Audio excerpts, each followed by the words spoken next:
Hello students, आज की video में आपका स्वागत है। और आज हम लोग डिस्कस करने वाले हैं क्लास 9 का फर्स्ट चैप्टर, दैट इज संख्या पद्धति और नंबर सिस्टम। तो नंबर सिस्टम में क्या क्या चीजें हमारे सामने आएंगी, कौन कौन से नंबर पे हम चर्चा करने वाले हैं, तो इसके लिए आप वीडियो को लास्ट तक देखिएगा। तो चलिए हम ज्यादा लेट नहीं करते हैं और वीडियो को अपना स्टार्ट करते हैं।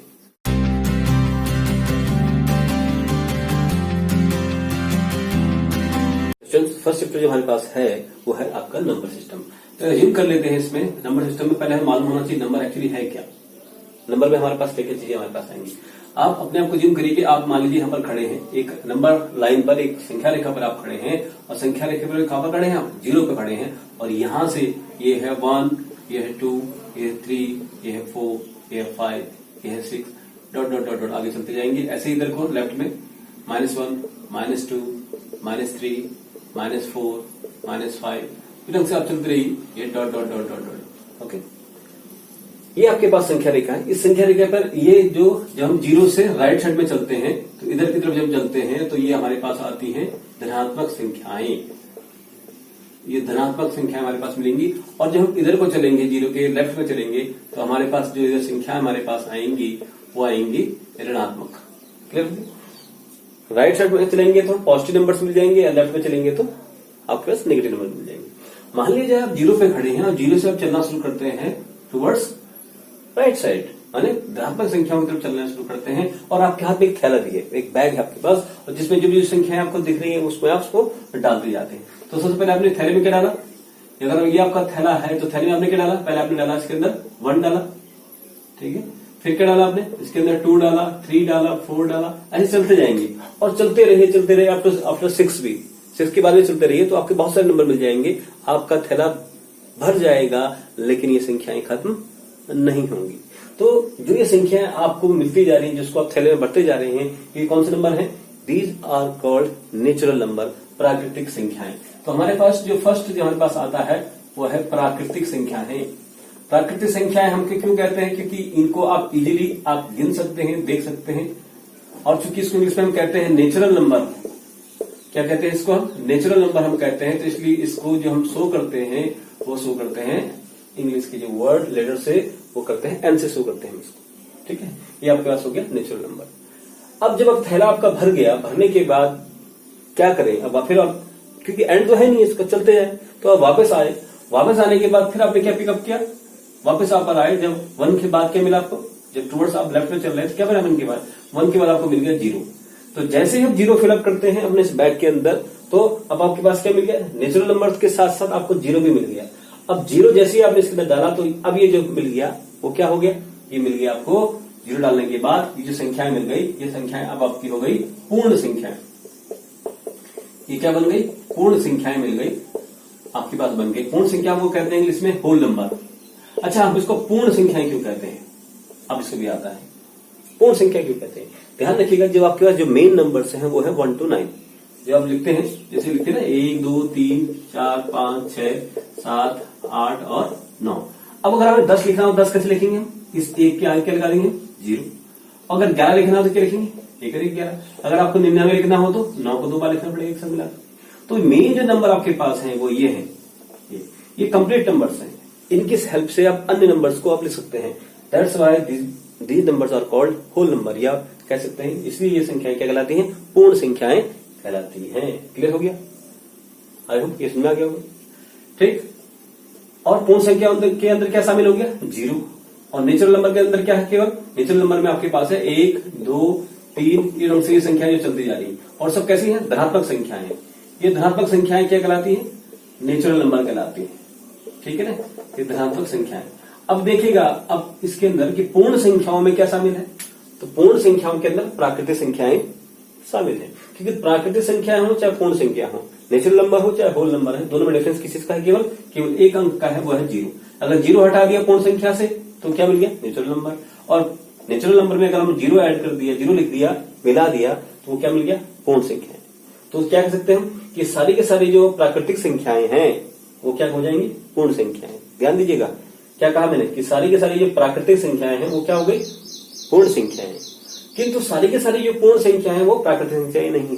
क्यों नहीं है? क्योंकि पूर्ण संख्या के अंदर क्या शामिल है? 0 है, किंतु नेचुरल नंबर के अंदर जीरो नहीं है, ठीक है ना, क्योंकि ये एक नंबर का क्वेश्चन बन जाता है आपके पास। और जब आपकी जो फर्स्ट एक्सरसाइज है या सेकंड एक्सरसाइज है उसमें क्वेश्चन भी आपको मिलेगा कि क्या सभी प्राकृतिक संख्याएं पूर्ण संख्याएं हैं, तो आपका आंसर होगा नहीं। सभी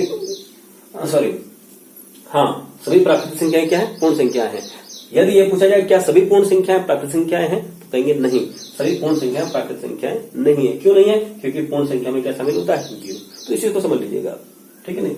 इसके बाद हम वापस आते हैं। अब देखिएगा यहां तक तो हम पहुंच गए, पहले हम आगे गए, फिर वापस आ गए, कहां पर खड़े हम, अब हम खड़े हैं यहाँ पर जीरो पर खड़े। अब जीरो के बाद जैसे हम चलते हैं टुवर्ड्स लेफ्ट में चलते हैं, जीरो के लेफ्ट में चलते हैं, तो लेफ्ट में कौन संख्या आ गई, ये ऋणात्मक संख्याएं मिल गई, -1, -2, -3। इनको भी हमने थैले में डालना शुरू कर दिया। तो थैले में हमने लिखा -1 लिखा, -2 लिखा, -3 लिखा, -4 लिखा, ये थैले में बदल लिया हमने। अब थैले में क्या संख्या हो गई, धनात्मक संख्याएं भी हो गई, जीरो भी हो गया और ऋणात्मक संख्याएं भी हो गई। अब थैले में दोनों संख्या होगी, दो प्रकार की, धनात्मक संख्याएं भी और ऋणात्मक संख्याएं भी हो गई। तो ऐसी संख्या जो धनात्मक व ऋणात्मक दोनों होती हैं, तो वो क्या कहलाती है, वो कहलाती है पूर्णांक। क्या कहलाती है, वो कहलाती है पूर्णांक, ठीक है जी। पूर्णांक को हम इसमें कहते हैं इंटीजर्स। क्या कहते हैं, इंटीजर्स कहते हैं। क्लियर हो गया।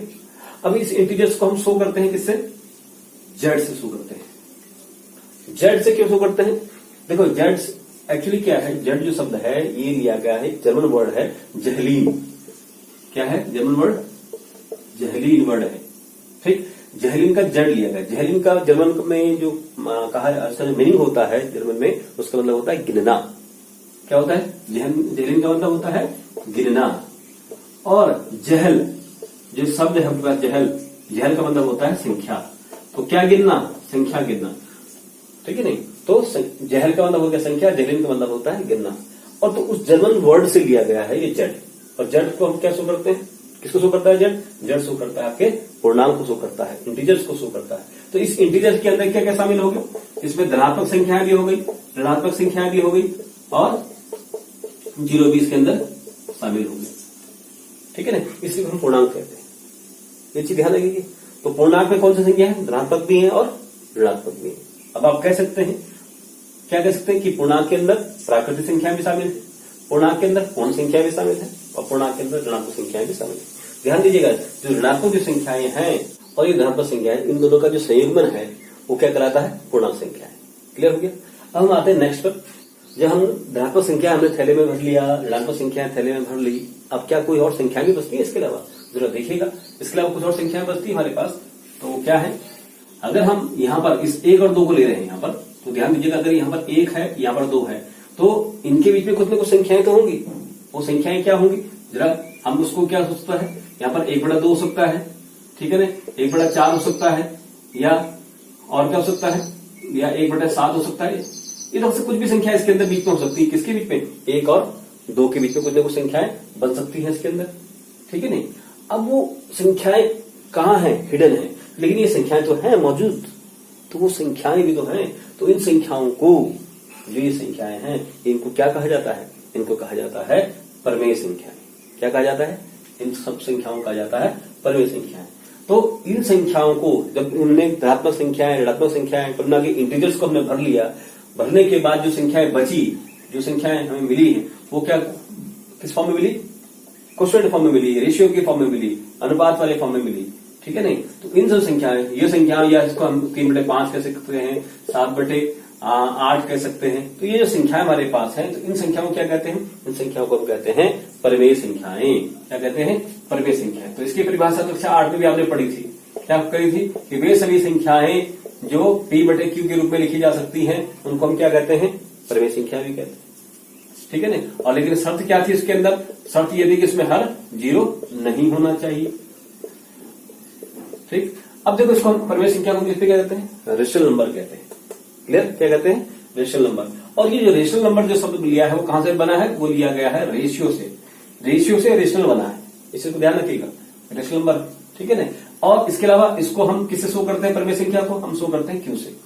क्यू से क्यों, क्योंकि क्यू का जो मीनिंग होता है क्यू का, वो भी लिया गया है, किससे लिया गया है, क्यू का, क्यू शब्द को जो लिया गया है, अक्षर को जो लिया गया है क्यू को, वो लिया गया किससे, क्वोशिएंट से, QUOTIENT, क्वोशिएंट से लिया गया। और क्वोशिएंट का मीनिंग भी वही होता है जो रेशियो का होता है, रेशियो माने अनुपात करना। क्लियर। तो ये परमेय संख्या भी इसके अंदर होती है। अब जब परमेय संख्या है तो परमेय संख्या का ऑपोजिट भी होगा। जैसे धनात्मक संख्या है, धनात्मक का ऑपोजिट क्या थी? ऋणात्मक संख्याएं थी। ऐसे अगर ये परमेय संख्या है तो परमेय संख्या का ऑपोजिट भी होगा। वो क्या है? अपरमेय संख्या। तो अपरमेय संख्या भी इनके बीच में होगी। तो अगर हम इन अपरमेय संख्याओं को, अच्छा इसमें एक चीज आती है कि परिभाषा क्या है, तो सिंपल सी परिभाषा आप कह सकते हैं कि वे संख्याएं जो परमेय नहीं है या वे संख्याएं जो P/Q की फॉर्म में नहीं लिखी जा सकती है, के रूप में ना लिखी जा सके, क्या कहलाएगी? अपरमेय संख्या कहलाएगी। ठीक है, अपरमेय संख्या कहलाएंगी। ठीक, जो P/Q की फॉर्म में ना लिखी जा सके, और जो P/Q की फॉर्म में लिखी जा सके वो क्या होगी? वो हो जाएगी आपके पास परमेय संख्या, और शर्त यह है Q0 नहीं होना चाहिए। ये चीज क्लियर हो गई? यदि इन सभी नंबर्स को जो हमने थैले में रखे हैं, आपके थैले में आप देखिए क्या क्या नंबर्स हो गए। अभी इन सभी नंबर्स को जो हमने थैले में रखे हैं वो हमारे पास क्या क्या आ गए? पहले हमारे पास आ गई थी प्राकृतिक संख्याएं आ गई थी। ठीक, फिर हमारे पास पूर्ण आ गए थे, पूर्ण संख्याएं। फिर हमारे पास क्या आ गई? पूर्णांक आ गई। पूर्णांक के बाद क्या आ गई हमारे पास? हमारे पास परिमेय आ गई। परिमेय संख्या के बाद क्या आ गई? अपरिमेय संख्या आ गई। तो अब इन सब संख्याओं को जब संयुग्मन हो गया, इनको एक थैले में हमने भर दिया, तो एक्चुअली सारी संख्याएं कहलाती क्या है? ये कहलाती हैं आपके पास वास्तविक संख्याएं। क्या कहलाती हैं? वास्तविक संख्याएं। ओके, वास्तविक संख्या मैंने रियल नंबर ये आपके पास हो गया। एक्चुअली जो रियल नंबर है आपके पास वो है परमेय संख्या और अपरिमेय संख्या के संयुग्मन को ही हम क्या कहते हैं? वास्तविक संख्या कहते हैं जनरली। तो परमेय संख्या प्लस अपरमेय संख्या, इनको ही हम क्या कहते हैं? बराबर हो गया वास्तविक संख्या। ठीक है जी। तो थैले में जो हमारे पास प्राकृतिक भी पूर्ण थी, परमेय अपरमेय, तो ये सब क्या हो गई? इन सबको हम क्या कहेंगे? वास्तविक संख्याएं कहेंगे। लेकिन मेन जो वास्तविक संख्या जो कहा जाएगा वो क्या है? परमेय प्लस अपरमेय संख्याओं के संयुग्मन को हम क्या कहते हैं? वो कहते हैं हम वास्तविक संख्याएं कहते हैं। ये चीज क्लियर हो गई। और वास्तविक संख्या को हम क्या इसमें क्या कहते हैं? जिसमें मैंने कहा रियल नंबर। तो चूंकि ये सारी की सारी संख्याएं सब कहां है? संख्या रेखा पर है। तो संख्या रेखा पर कोई भी बिंदु हम ले उठा लें, अगर हमने यहाँ पर एक बिंदु लगा लिया तो यह बिंदु किसी न किसी संख्या को क्या करता होगा? प्रदर्शित करता होगा। इसीलिए इस संख्या रेखा को हम क्या कहते हैं? इसीलिए इस संख्या रेखा को हम कहते हैं वास्तविक संख्या रेखा। क्या कहते हैं? वास्तविक संख्या रेखा, माने रियल नंबर लाइन। इसको हम ये कहते हैं रियल नंबर लाइन हम कहते हैं। किसको? इस संख्या रेखा को। इस में कि संख्या रेखा को वास्तविक संख्या रेखा क्यों कहा जाता है? क्योंकि इसके किसी न किसी बिंदु पर कोई न कोई संख्या मौजूद है, और ये सभी संख्याओं का जो संयुग्मन है वो क्या कहलाता है?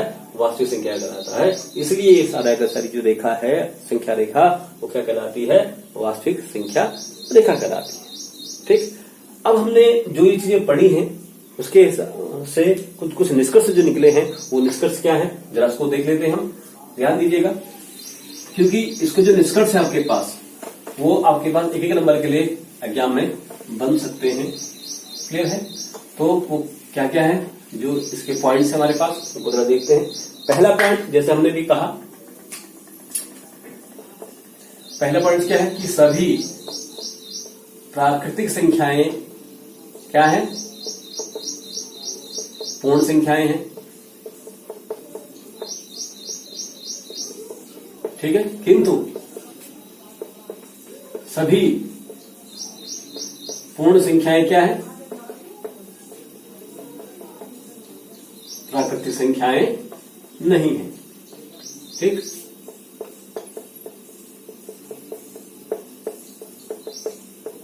ठीक। दूसरा पॉइंट क्या है? ये चीज क्लियर होगी। सभी प्राकृतिक संख्या क्या है? पूर्ण संख्या। क्योंकि प्राकृतिक संख्या 1 2 3 4 5 वो पूर्ण संख्या के अंदर भी शामिल होता है, किंतु सभी पूर्ण संख्याएं प्राकृतिक संख्या नहीं है। क्यों? क्योंकि प्राकृतिक संख्याओं में 0 नहीं होता है। सेकंड पॉइंट हमारे पास क्या था कि सभी परमेय संख्याएं, सभी पूर्ण संख्याएं, अब पूर्ण में जब क्या है? प्राकृतिक में शामिल है। सभी पूर्ण संख्याएं क्या है? परमेय संख्याएं होती है। ध्यान दीजिएगा, सभी पूर्ण संख्याएं क्या होती हैं? परमेय संख्याएं होती हैं, किंतु सभी परिमेय संख्याएं पूर्ण संख्या नहीं होती।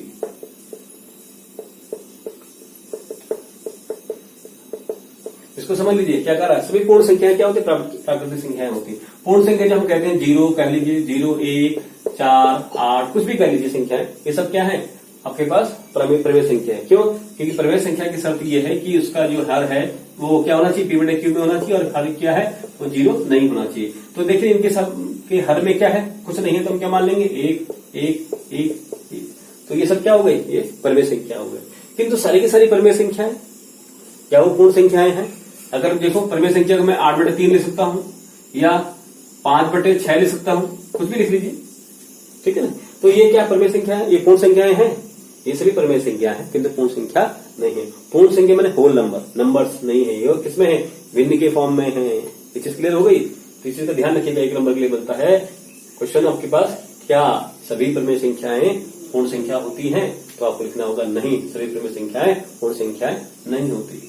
किंतु क्या होता है, सभी पूर्ण संख्याएं क्या होती हैं, प्रमेय संख्याएं होती है। ये चीज क्लियर हो गया। अब जैसे क्वेश्चन हमारे पास आएंगे वैसे वैसे हम इसको करते जाएंगे। प्रमेय संख्या की बात हो रही है, तो प्रमेय संख्या में एक और चीज आती है हमारे पास, इस चैप्टर में मिलेंगे आपको क्वेश्चन, वो है प्रमेय संख्याओं की कंडीशन। माने प्रमेय संख्या जो हम कह रहे हैं उसमें पहचान कैसे करेंगे हम कि कोई संख्या प्रमेय संख्या है अथवा नहीं है। तो उसको हम आते हैं। तो स्टूडेंट्स, प्रमेय संख्या और अप्रमेय संख्या इन दोनों में डिफरेंशिएट करने के लिए एक और तरीका हमारे पास है, और वो तरीका है दशमलव प्रसार। दशमलव प्रसार की सहायता से हम ये जान सकते हैं कि दी गई संख्या प्रमेय है अथवा नहीं है। ओके, मान लिया जाए हमारे पास एक संख्या है 1 बटे 3 और दूसरी संख्या है हमारे पास, वो हम मान लेते हैं कि 13 बटे 2। ओके, और एक और संख्या हम मान लेते हैं कि तीसरी संख्या हमारे पास है 10 बटे 7। ठीक, ये 3 संख्या हमारे पास है। अब हमें बताना है कि इनका जो दशमलव वैल्यू आएगा तो उसमें कौन प्रमेय संख्या होगी, कौन अप्रमेय संख्या होगी।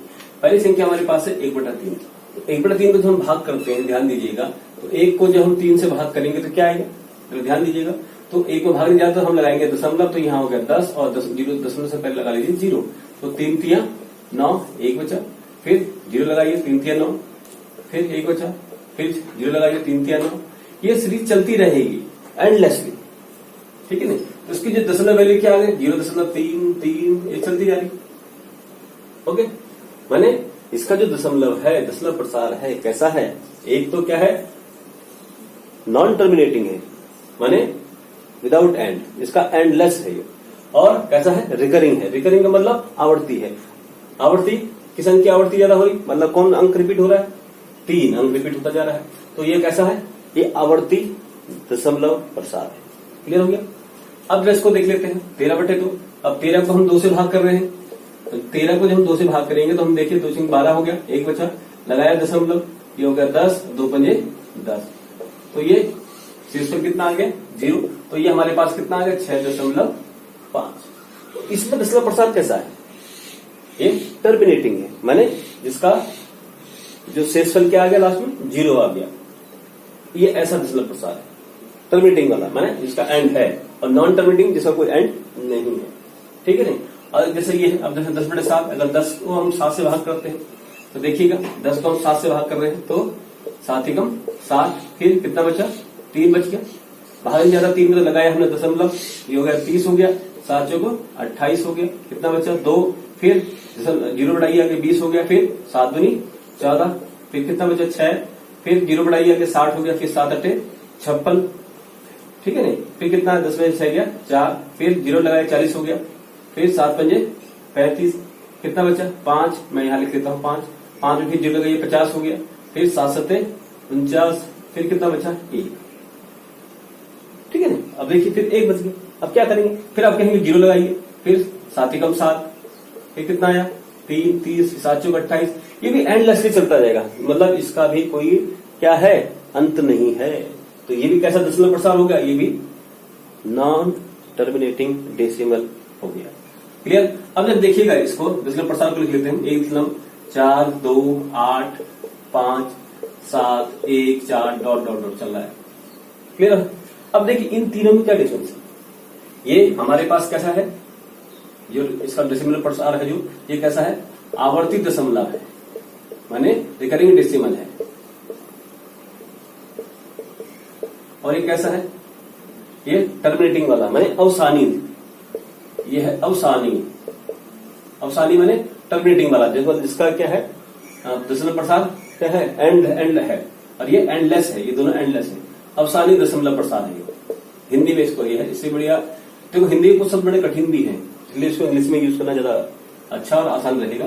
तो ये कौन सा मैंने कहा, अवसानी वाला, टर्मिनेटिंग वाला, ये नॉन टर्मिनेटिंग और रिकरिंग डेसिमल हो गया। अवसानी दशमलव हो गया, इसको प्रसार भी लिख लेते हैं। और ये कौन सा हो गया देखिएगा, ये आवर्ती वाला हो गया, ये कैसा वाला हो गया, इसमें कोई अंक रिपीट हो रहा है, जरा ध्यान से देखिएगा, इसमें कोई भी अंक रिपीट नहीं हो रहा है। तो ये कैसा हो गया, ये अनावर्ती हो गया, अनावर्ती।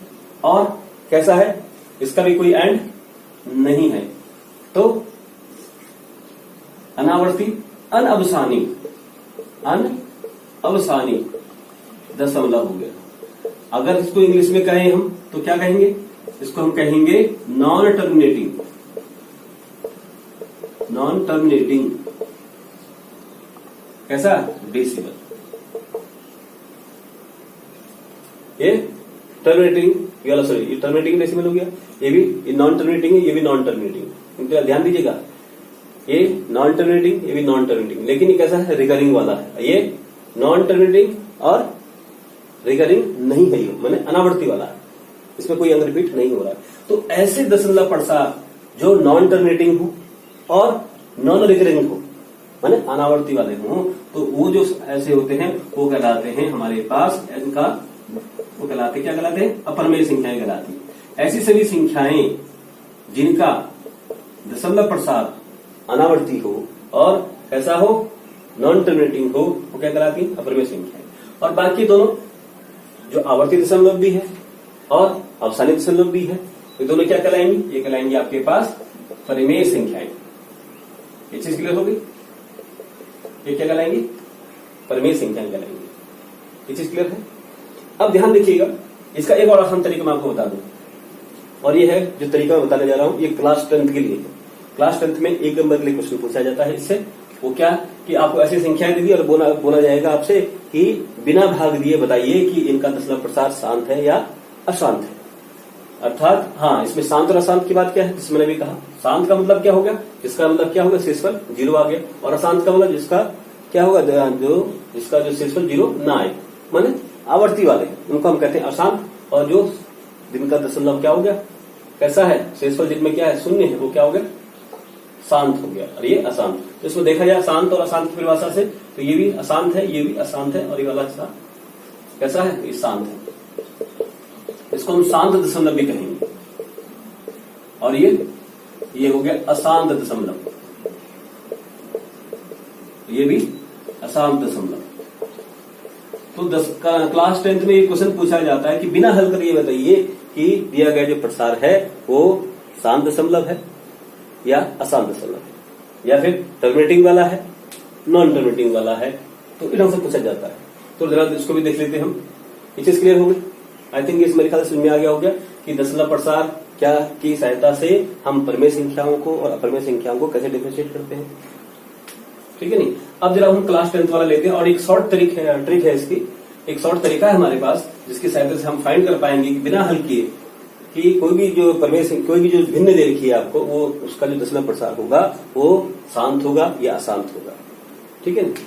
और साथ साथ आप उसको बिना हल किए आप देख करके ही बता सकते हैं कि उसका दशमलव प्रसार जो होगा वो परिमेय संख्या को शो करेगा या अपरिमेय संख्या को शो करेगा।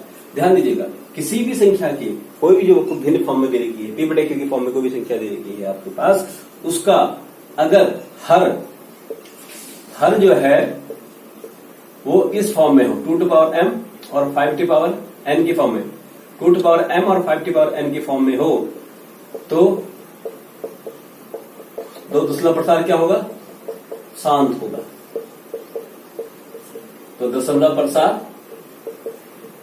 शांत, और ये परिमेय संख्या को शो करेगा। क्लियर हो गया। अगर 2 टू पावर n और 5 टू पावर m, चलो हम इसको विलोम से ले लेते हैं, मतलब आप पावर चेंज कर सकते हैं, 2 टू पावर n और 5 की पावर m के रूप में नहीं है, अगर इस रूप में नहीं है तो दशमलव प्रसार क्या होगा, तो दशमलव प्रसार क्या हो जाएगा, अशांत हो जाएगा। और ये लगभग शो किसको करेगा, ये अपरमेय संख्या को शो करेगा। हालांकि आपके पास खाली शांत और अशांत ही पूछा जाता है और कोई नहीं पूछा जाता। तो देखिएगा इसमें 1/3 है तो इसमें 2 नहीं है, नहीं 5 है, तो ये क्या हो गया आपके पास, ये अशांत दशमलव हो जाएगा। ठीक है नहीं, लेकिन अब इसको सॉल्व करना पड़ेगा। हम तो खाली मोटा मोटा कर रहे हैं कि अपरमेय संख्या हो सकता है, लेकिन इसको सॉल्व करना पड़ेगा। लेकिन इसीलिए मैंने कहा क्लास टेस्ट में जो पूछा जाता है शांत दशमलव है या अशांत दशमलव। अब जो अशांत दशमलव होगा तो फिर उसको सॉल्व करना पड़ेगा, टर्मिनेटिंग वाला है नॉन टर्मिनेटिंग वाला। अगर नॉन टर्मिनेटिंग वाला है तो अपरमेय हो गया, टर्मिनेटिंग वाला है तो अपरमेय संख्या हो जाएगा। ये चीज क्लियर है। तो इस ढंग से आपको ध्यान रखना होगा। मैंने जैसे भी कहा खाली क्लियरली ये आप फाइंड कर सकते हैं कि परमेय संख्या होगी या अपरमेय संख्या, लेकिन क्लास 10 पे जहां मैं बात कर रहा हूं उसमें खाली ये पूछा जाता है कि शांत दशमलव है या अशांत दशमलव है। तो खाली इतना तो हम कह सकते हैं कि तो परमेय संख्या होगी, ये परमेय भी हो सकती है और अपरमेय भी हो सकती है। ये चीज क्लियर होगी। अब देखिए 10/7 में न तो इसमें 2 है न ही इसमें 5 है, तो ये क्या होगा, ये तो अशांत दशमलव हो गई। ये चीज क्लियर है। कुछ क्वेश्चन और लेते हैं हम इस ढंग के, देखिएगा उसको। और क्लास 10 के लिए काफी इंपॉर्टेंट है। आप अभी अगर आप लोग अभी 9th में हैं, नेक्स्ट ईयर आप 10th में जाएंगे तो वहां पर ये चीज काफी इंपॉर्टेंट है। और 1 नंबर के लिए क्वेश्चन बोर्ड एग्जाम में हमेशा इससे पूछा जाता है। आपके लिए एक सवाल दिया जा सकता है, जैसे 10 दे दिया, 10/5 दे दिया 5। अब आपसे पूछा जाएगा, या 105 लिख दिया, 105/5 लिख दिया और पूछा जाएगा कि इसका दशमलव प्रसार शांत है या अशांत। तो आपको बिना कुछ देखिए, आप खाली ये देखिए, बिना कुछ सॉल्व किए, बिना भाग दिए आप खाली ये कर सकते हैं कि इसका प्रसार क्या होगा, इसका दशमलव प्रसार शांत होगा और ये परमेय संख्या होगी। कैसे, क्योंकि क्या है इसका हर में, इसके हर के फॉर्म में जो है क्या है 2m और 5n के रूप में है। अब आप कहेंगे 2 तो है ही नहीं, 2 नहीं है लेकिन 5 तो है। और कहीं पर अगर 5 हो 2 ना हो, या 2 हो 5 ना हो, तब भी हम उसको इस फॉर्म में ला सकते हैं। तो यहाँ पर 2 नहीं है तो हम 2 किस फॉर्म में है, यहाँ पर 2 इस फॉर्म में, 2 की वैल्यू क्या होगी इस फॉर्म। तो ध्यान देखिए, अगर ऐसे हमारे पास दे दिया है, ऐसे ही ये बटे 2 दे रखा है, ठीक है ना, 1111/2 दे दिया है। आप पूछा जाए इसका दशमलव प्रसार शांत है या अशांत, तो यहाँ पर 2 तो दे रखा है, 5 नहीं है। तो 5 किस रूप में है, यहाँ पर 5 0 की फॉर्म में, तो इसका दशमलव प्रसार क्या हो गया, वो हो गया शांत। ठीक है नहीं, ये हो जाएगा शांत। और शांत माने परमेय संख्या। अगर आपके पास ये दे दिया तो ना देखिएगा, ना तो 2 है ना 5 है, तो ये किस फॉर्म में आ गया, इसका दशमलव प्रसार क्या हो जाएगा, इसका दशमलव प्रसार हो जाएगा अशांत। क्लियर हो गया। तो ये अशांत दशमलव हो जाएगा। और ये किसको शो कर सकता है, ये परमेय को भी करेगा और अपरमेय। हमें इसका पता नहीं, इसको हल करना पड़ेगा, इसका दशमलव प्रसार चेक करना पड़ेगा। अशांत तो ये है, लेकिन अशांत में क्या है, रिकरिंग वाला है या नॉन रिकरिंग वाला है, इसको भी हमें चेक करना होगा। ये चीज क्लियर हो गई। तो इस ढंग से हम इसको फाइंड कर सकते हैं। अब हम आते हैं आपकी एक्सरसाइज पर, एक्सरसाइज के क्वेश्चन पर। तो देखिएगा, देखिए वीडियो ज्यादा लंबा हो जाएगा, फिर देखने में भी आपको बोरियत आती है। तो हम सीधा आ रहे हैं एक्सरसाइज के ऊपर। तो स्टूडेंट्स, आपके फर्स्ट एक्सरसाइज पे हम पहुंच रहे हैं, एक्सरसाइज 1.1। उसका जो फर्स्ट क्वेश्चन है वो क्या कहता है, वो कहता है कि क्या 0 एक परमेय संख्या है। तो 0 एक परमेय संख्या है या नहीं, हमने अभी ही पढ़ा है। तो परमेय संख्या की डेफिनेशन जो है उसमें सबसे छोटी परमेय संख्या क्या है, उसके बारे में हमने चर्चा करी अभी। तो हम जरा वापस कर लेते हैं। फर्स्ट क्वेश्चन में पूछा जा रहा है कि 0 क्या एक परमेय संख्या है। तो 0 एक परमेय संख्या है या नहीं, आप देखिएगा। 0 का मैं क्या लिख सकता हूँ, 0 को मैं लिखता हूँ 0/1। ओके। और परमेय संख्या की कंडीशन क्या है कि हर वो संख्या जो p/q के रूप में लिखी जाए और जिसका जो हर जो है 0 ना हो, वो क्या होती है, परमेय संख्या होती है। तो 0 को हम क्या लिखते हैं 0/1 के फॉर्म में लिखते हैं, और 1 0 के बराबर नहीं है। इट मीन्स 0 क्या है, 0 एक परमेय संख्या है। ओके। 0 क्या हो गई, एक परमेय संख्या हो गई। और सबसे छोटी परमेय संख्या क्या होगी, अगर कोई आपसे पूछे कि सबसे छोटी परमेय संख्या क्या है, तो सबसे छोटी परमेय संख्या आपके पास है वो है क्या, 0 है। क्लियर होगी। सबसे छोटी परमेय संख्या क्या होनी चाहिए, 0। ये चीज क्लियर होगी। तो अब सेकंड क्वेश्चन की तरफ आते हैं। सेकंड क्वेश्चन क्या कहता है आपके पास, सेकंड क्वेश्चन कह रहा है कि 3 और 4 के बीच 6 परमेय संख्या लिखिए। सेकंड क्वेश्चन आपके पास है कि 3 और 4 के बीच 6 परमेय संख्या लिखिए।